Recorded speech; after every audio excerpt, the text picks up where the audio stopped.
In this video, we're going to complete the unit circle. And you can't do this lesson unless you already have the first quadrant, all right, that kind of top right part of the unit circle already memorized. All right, so we want to fill in this whole circle, all right, the degrees and the points. Again, there's these other little things that we don't have to worry about quite yet, all right, the ones that don't have the degree sign. I will learn about those later. And for now, we just want to fill out the degrees and the points.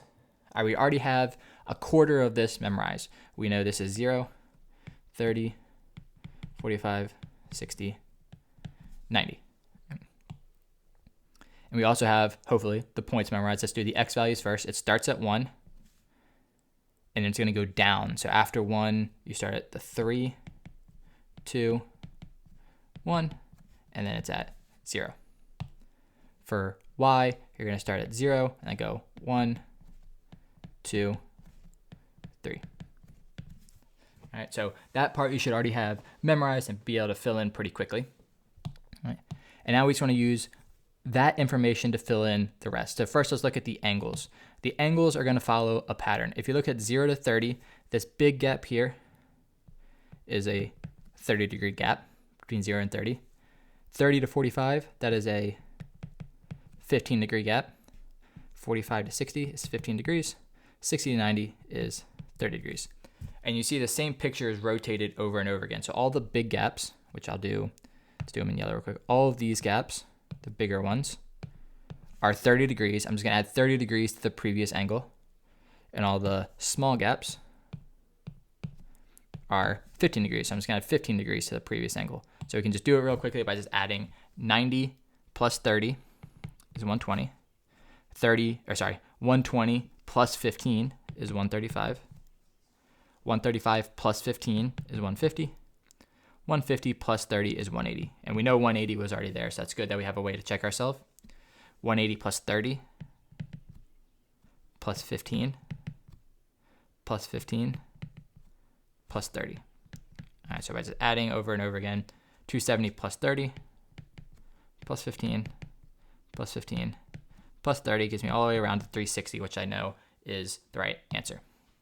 All right, so the angles, if you just know that 30, 15, 15, 30 pattern, you can just add those up as you go around. Not super complicated, just have to know that pattern. Now the points might seem a lot more complicated as well, but we can use the points we already have memorized to help us. All right, so the first thing is, let's see if I can.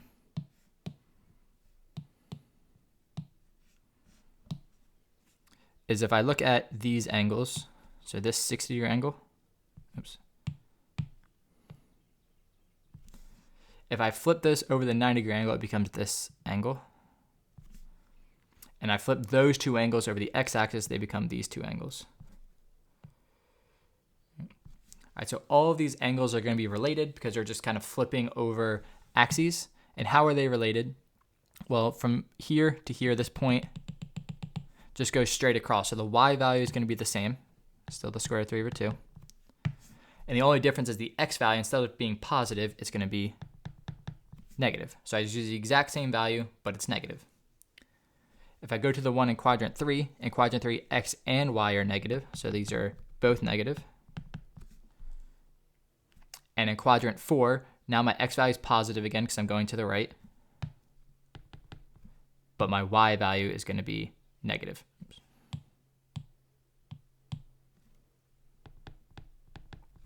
All right, so it's really important that you recognize that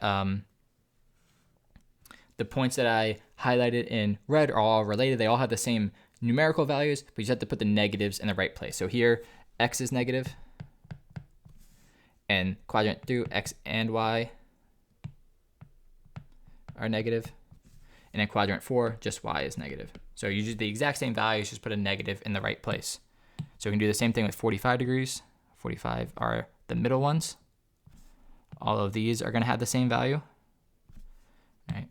But in quadrant 2, x is negative and y is positive. All right, x is negative and y is negative. Quadrant 4, x is positive, y is negative. All right, same values, just putting negative signs in the right place. And of course, the last one, I'm gonna highlight in green, are all the ones close to the x-axis. All those are gonna have the same values. Over here, x is negative, y is positive. Down here, they're both negative, so this is negative square root 3 over 2, 1/2, negative 1/2. Quadrant 4, x is positive, y is negative.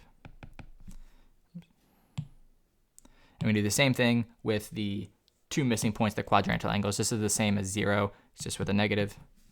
This is the same as 90, just with a negative. All right, so now it's completely filled in. We're going to do it again, but without all the highlighting stuff, just see it kind of written a little bit nicer. All right, but this is the way you do it. For the angles, use the 30, 15, 15, 30 gaps. And for the points, you just use the fact that all these red lines have the same value. You just put the negatives in the right place. All the blue lines have the same values, just negatives in the right place, and all the green ones, same thing. All right, so here's my general strategy for completing the unit circle. Fill in the angles and points on the quadrantal angles. All right, fill in the first quadrant completely. That's the one you should already have memorized. You fill in the missing angles using your 30, 15, 15, 30 rule. And then copy the point values, but just put the negatives in the right place. So exactly what we just did, all right, but that's kind of the strategy I go through. All right, so here we're gonna do it a second time. You can pause it and try it yourself first, but I'm just gonna do it really quickly. So first thing I'm gonna do is this is 0, 90, 180, 270, 360. And those points are 1, 0, 0, 1, negative 1, 0, 0, negative 1. All right, so the quadrantal angles are done. Next, I'll do quadrant 1. All right, so I'll do 30, 45, 60. And my values are 1, it goes 3, 2, 1, and then 1, 2, 3. All right. Now I'm going to use my 30, 15, 15, 30. So this is plus 30, plus 15, plus 15. Plus 30 gets me to 180. So that's your kind of way to check yourself. Plus 30, plus 15, plus 15, plus 30 gets me to 270. 30, 15, 15, plus 30 gets me to 360. All right, so my angles are done. Now what you could do is just go through and copy all the points. So the points closer to the y-axis are all going to be the same.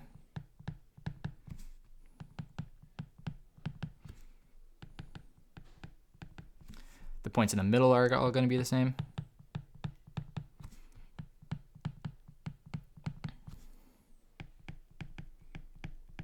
And the points closest to the x-axis are all going to be the same.